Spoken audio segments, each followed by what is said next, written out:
And welcome to Counseling Stars for Students by Students, the Oklahoma City University chapter. We are a student-led initiative. We're passionate about amplifying student voices, building authentic connections, and advocating for accessible and quality mental health care.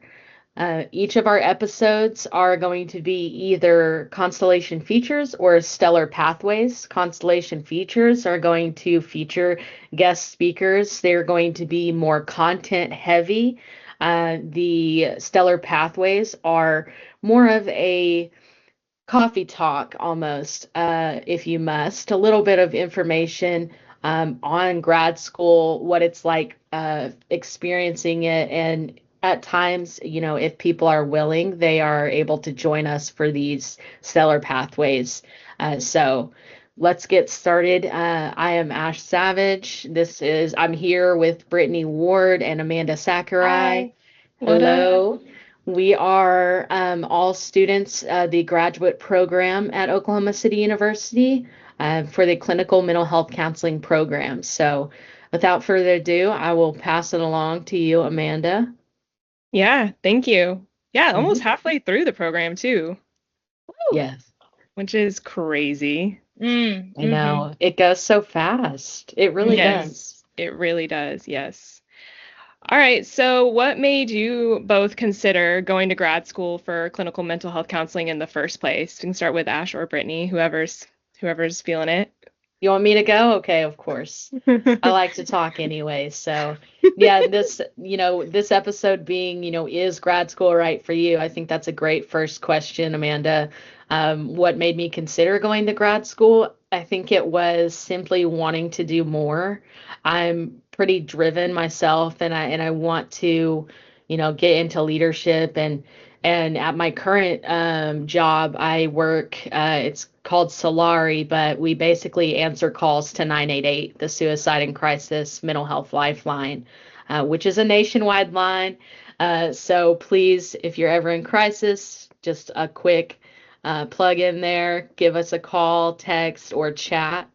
But my supervisors are all clinicians and they all have their licenses, and I really appreciate everything they do and all of their insight. And I wanted to do more. And I think becoming a professional and getting, license is something that just makes sense for what I've been doing for the past 10 years, working in mental health, um, and working with people. So that's That's kind of great. what You had that model in your job and what you could potentially step into one day.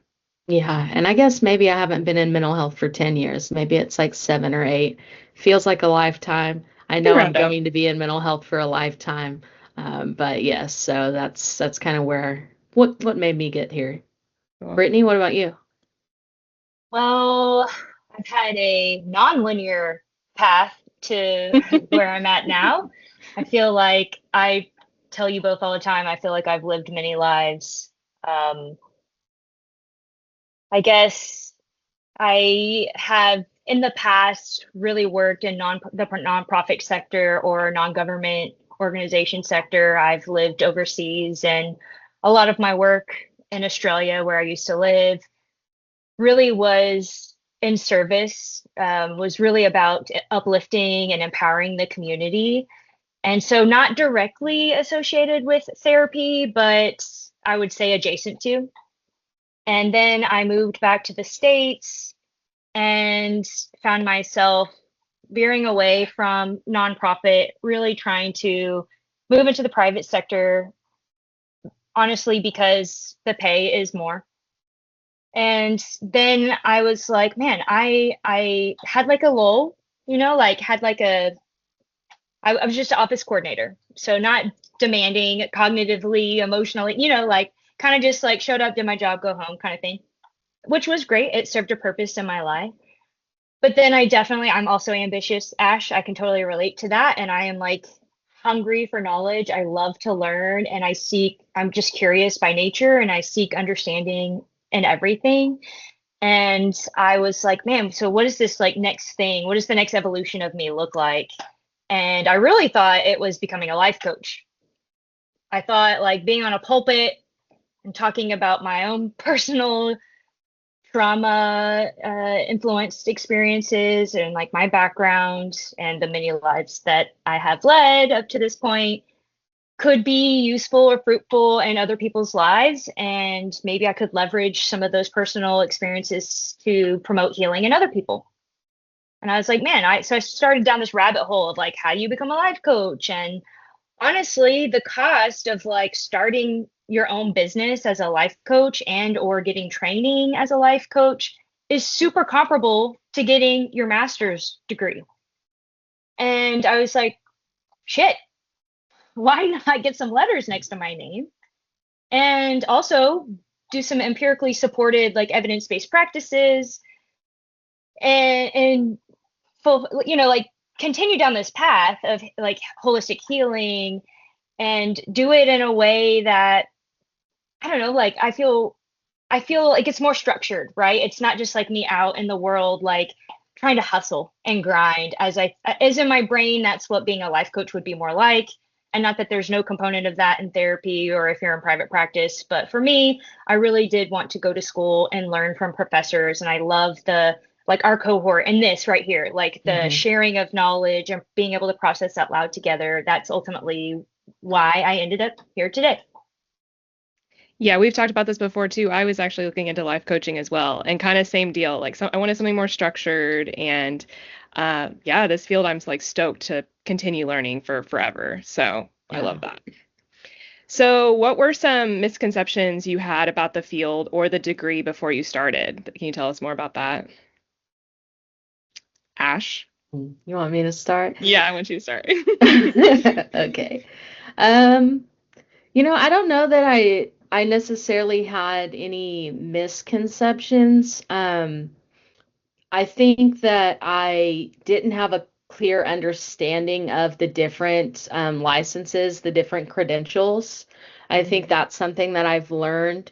When you look into, I want to go into counseling, you have licensed clinical social work, you have an LPC, you have PhD, and I think that, going back, looking at it, I'm glad I made this decision, but I wasn't informed when I made this decision. So when I decided to be an LPC or go for, licensing as an LPC, I didn't recognize it, but I'm glad I did. So yeah, I think I just didn't know what those things were.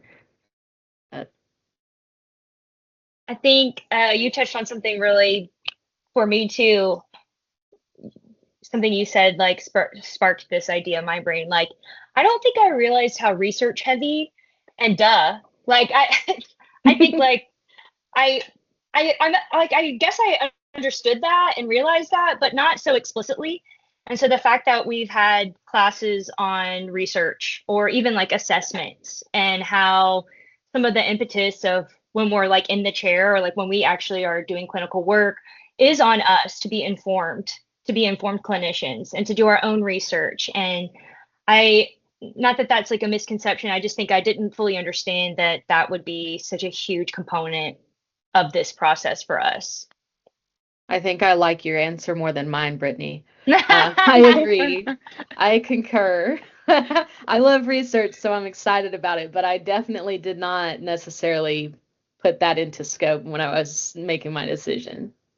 Same. And I remember meeting you, Ash, and being like, Ash, how do you research? You're so good at it. You're like just so natural at it. I'm like, help me. And I've learned so much from the program because of that. And then just you, obviously. Yeah. Okay, so then how did you land on this school in particular? Like, how did you decide on this program? And if the school was the right fit for you, how did that go about? Brittany, you take this one first. Okay. So the reason this program, I actually looked at a couple different programs, and this one felt like the right fit for me for a couple of reasons. One, it's fully asynchronous, and I at the time was working full time, but as an office coordinator, there's some like natural lulls and the nature of the work. So I was looking for something to challenge me that I could also maybe do some at work, but could spend time like outside of work doing it. And basically I wanted to still work full time, but also be a student. And in my brain, I justified that as like, oh, I was a college athlete. That's basically like a full time job. I can be a full time student and full time worker, you know? And I stand by that. I think I'm maybe not thriving, but I'm definitely surviving. And since moved to a part time job. But, so that is really one reason I decided to choose this program because it's fully online. There's pros and cons to that, right? But mostly it really works for me to be able to do my schoolwork on my schedule. I like that. And the second reason, honestly, the admissions person, and I cannot remember their name, but they made me feel special. And they continued to reach out to me and ask like, hey, how can I help you make this decision? Can I help you with the application process? Like it felt personal. And some of the Agreed. other universities or some of the larger universities I had applied to, that was totally missing. I was just a number. Mhm. And which is fine. Like I'm not hating or shading on that. I get it. But for me, I really enjoyed that I felt like a person. And that's ultimately why I chose OCU. I had a similar experience as well, so I agree with that for sure. Like very personable. For me, it was, you know, and it sounds so, I don't know. I love the clinical mental health counseling. I think I like the title of the program because I view counseling as something that is clinical. Mm, It's definitely driven by, evidence-based and research. And, you know, I think that was something that kind of drew me in. But the real catch was I really love the asynchronous learning as well as the faculty, the mm, practitioner wellness model. And that's something mm-hmm, that I know we discussed on a different episode, but when I hear practitioner wellness, for me, it says you care about me. The program is putting me and my health and my mental health and my well-being forefront in my education. And I think that's something that's unique about our program. mm-hmm, We do, we do a lot of self-reflection and really just the internal process involved, and I appreciated that. And I think Oklahoma City University is quality. It's known for quality education. I love that we're a liberal arts school. I think, name. Hmm. I just and there are so many connections in the community, and Mm, the school is big enough to be known, but at the same time, it feels like such a family and a community. And I think that that's one of the highlights is the ability to make the program what we want and make it our own and have our own experiences, such as the Counseling Stars. Our mm-hmm, program director is so supportive, and mm-hmm. I think having the ability to have a voice, and that's something I loved about the program and the school. Absolutely. The experience is what you make it for sure. Before Was we there, jump, yeah, can I say one last thing? of course you Yeah. I can. and I know the fact that it's asynchronous, this is not necessarily going to apply to other students who are not like living in Oklahoma. But I must say selfishly, an aspect that I really enjoy about this program is how accessible. So I guess like whether you live here or don't live here, how accessible our professors are and how willing they are to make time for you to talk about whether course material or something outside of that, maybe in your own like personal experience with therapy, but like maybe you need to like process that and like what does that mean as a clinician? And I don't know, I've really appreciated the willingness and the availability of our professors. I think that that is really unique and special. I totally Absolutely. agree. Yeah, absolutely. Was there a specific moment for you, or experience that confirmed this was the right path for you, Brittany? Well, funny you should ask. So actually, yes, in our first semester, one of our first classes, our like first mini semester, was multicultural, being like multiculturally competent counselor, something like that. And our professor is Dr. Maurice Marunga. And I always make a point to meet one on one with our professors. Something I learned when I was a college athlete, I think having same for me. Like, I enjoy having a personal experience. I would like my professor to also like view me as a person and not just like some other random student in their class. And so I always make a point to meet with my professors. And I met Dr. Maranga at his private practice office and just talked about life. How did you become a professor at OCU? What was your journey into selecting this path? How do you feel about it now that you're here? And it's not my story to share, so I'm not going to. But I will say what he shared with me just totally spoke to my deep being and to my soul. And I like teared up and was like, holy shit, I think I found my thing. He's speaking my language. This is the stuff I care about and spend my free time reading about. Like, I cannot believe. And then obviously, like, meeting you all and having made these personal connections and having these types of conversations. And it's just like, man, it's so invigorating and energizing for me. And honestly, I'm introverted, so normally this is like exhausting and I go and crash on the couch after something like this, but this has the opposite. And that's how I know, like, it is filling my cup. My cup is like Mhm. filling. And yes. And Yeah. so that was it for me. Absolutely. I think I had two kind of experiences that just told me like, yes, this is it. And I think one was with Dr. Lofty's. It was our abnormal, well, it was behavior pathology. And she had meetings where, yes, we're an asynchronous, course, but at the same time, she was available each week to talk. And I was in her course, and then I ended up in her research course. And, it came time to do our project, like a research project. And there were no, there was support, like, what are you passionate about? And then support as far as like how to do the work and like how to meaningfully contribute. And I actually looked back at that presentation from our research course yesterday, and I was thinking, wow, I would have never gotten to this place without this program. And being able to look back at some of the work that I'm doing and how meaningful it is, Yes. and relevant. And then my Mhm. second one was, I think I told y'all, I was like, oh my gosh, I'm so nervous. I'm meeting with Dr. Regina Wilson. I didn't have her in a course yet, but I needed to talk to her about my practicum. And I was concerned because I had these questions and I went to meet with her, and I was expecting like, like her to answer my questions.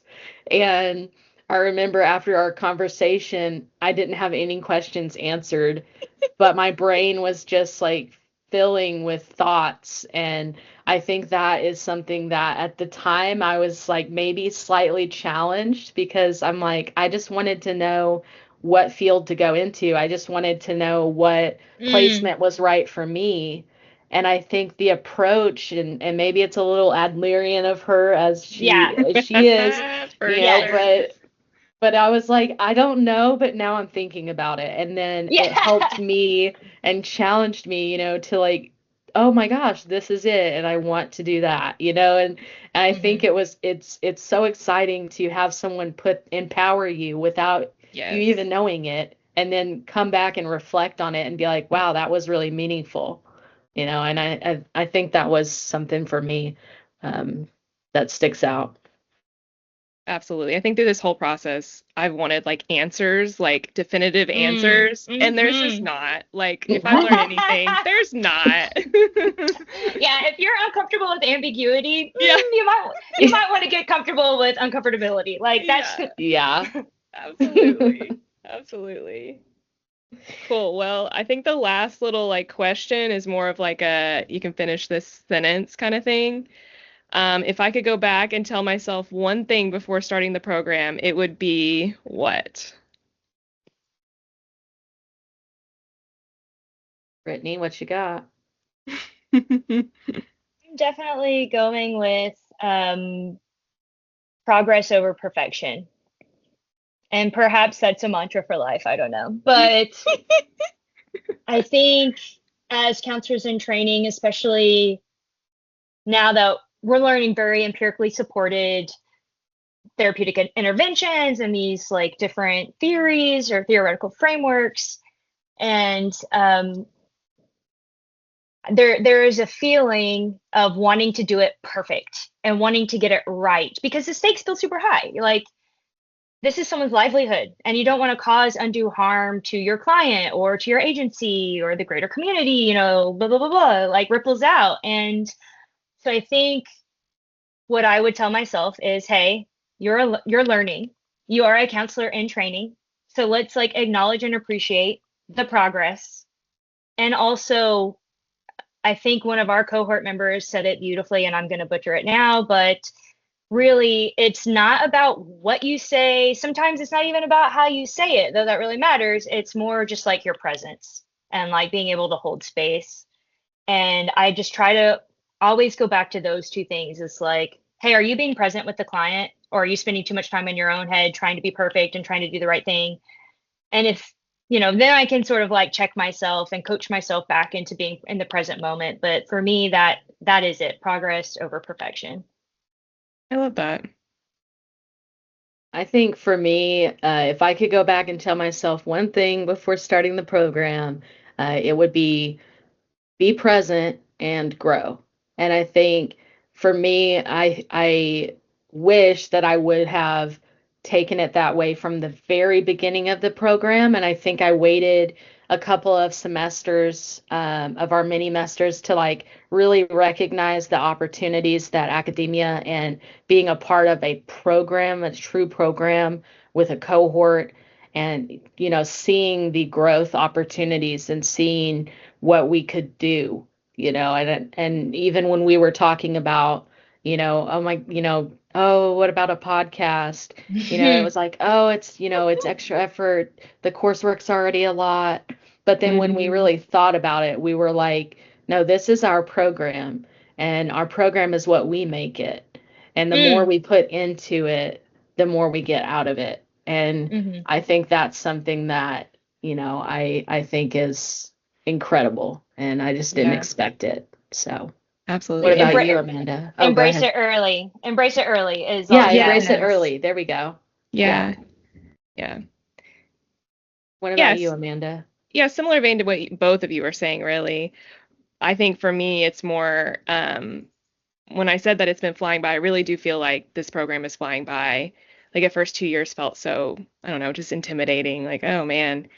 And so for me, I really want to work on just like celebrating the little wins and just reflecting and trying to have like hold space for just even writing down and journaling like what I have been learning and what I have been experiencing so that I can look back on it and actually remember what I did, what I learned and who I met and the experiences. So yeah, just to slow down. I think it's not about finishing this and just being done. It's about like you said, Ash, being present and Enjoying the so process. enjoying the process. Mm, mm, Yes. mm, So mm.